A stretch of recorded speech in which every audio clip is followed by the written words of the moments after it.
All right, today's Tuesday. Again, we're working on communication and in the context of providing feedback. So I'm trying to get our staff, our team, to provide feedback to each other, right? I'm trying to get our staff to pay attention to when they see a teammate, right?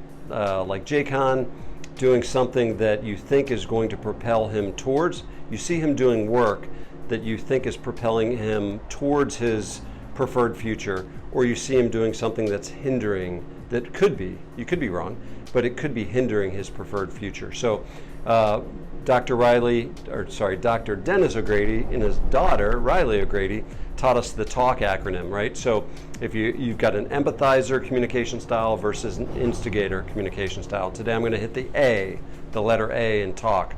If you're an empathizer, your communication style, if that's your proclivity, the first A is assert yourself, right? So a lot of times empathizers might think, I'm not going to say anything. I see Jaycon doing something that could propel his future.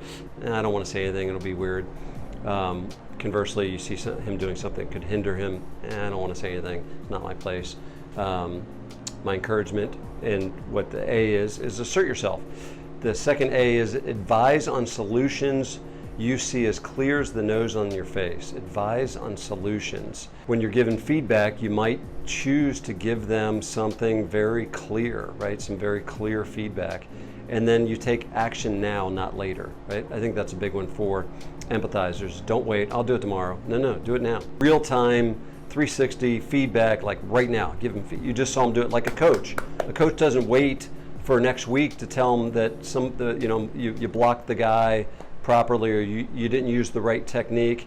No, you coach them now. Like, coaching is now. So empathizers really encourage you to lean into that. Instigators, conversely, might, again, I remember the T that I talked about yesterday is like, take a deep breath.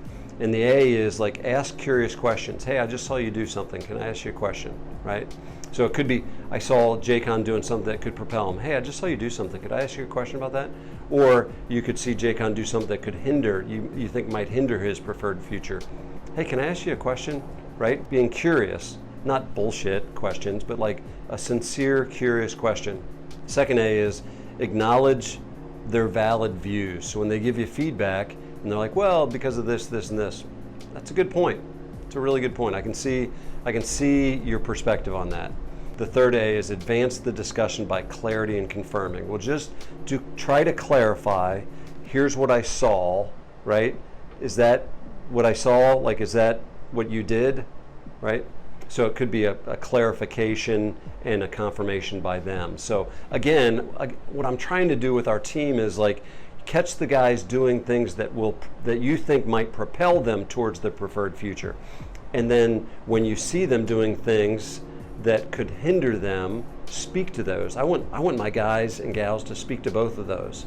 Like, call it, that's good, right? Hey, I could be wrong, but that is not the preferred future that I believe that you want. So anyway, more to come on this. Tomorrow we'll hit the L in TALK as it relates to providing candid conversation with teammates.